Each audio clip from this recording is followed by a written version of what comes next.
Nothing is more important, next to being born again of the water and of the Spirit, than having a prayer life. This applies to all souls everywhere, but especially the minister. And we have all been given the ministry of reconciliation. How would we reach and teach to those around us and not be in continual communication with the Master? I will be comparing Acts 6 and 4 and 1 Timothy 2, verses 1 and 2, as it relates to prayer and ministry.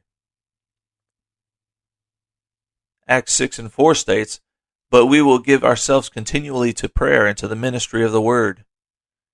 Here, continual prayer is first mentioned, and then the ministry of the word. Strong's definition for word in Greek includes reasoning, the mental faculty or motive.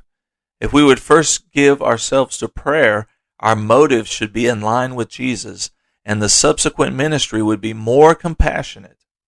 People are looking for kindness and genuine godly concern for their souls.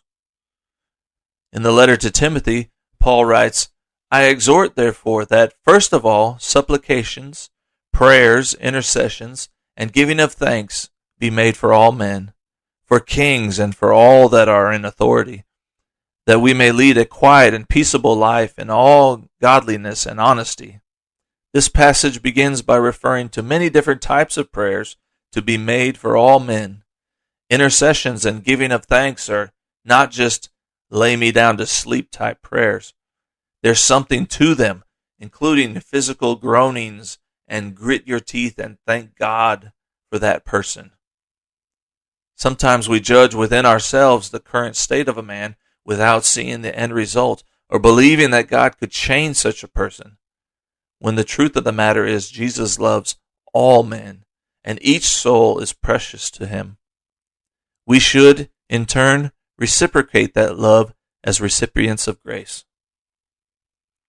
At the time of these biblical writings, much of the region was under Roman rule, so Paul adds to pray in various ways for kings, that we lead quiet, peaceful lives. This verse stands the test of time and applies to all rulers. He knew as a former prosecutor that the church is able to advance its mission so much more effectively out in the open without having to meet in secret and hide our beliefs.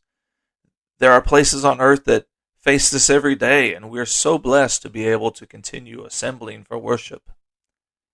I think the most notable comparison of these two scriptures would be taking the honorable motives from Acts and giving thanks for all men from 1 Timothy. Our flesh is not equipped for such things. Only through prayer we prepare our hearts and minds to produce godly compassion towards our fellow man. Even if we've been hurt or betrayed by a person, Jesus still went to a cross and loves that soul unconditionally. I may not be strong enough to accomplish this on my own, but through continual prayer, Jesus opens my heart and shares a little bit of how he sees hurting individuals.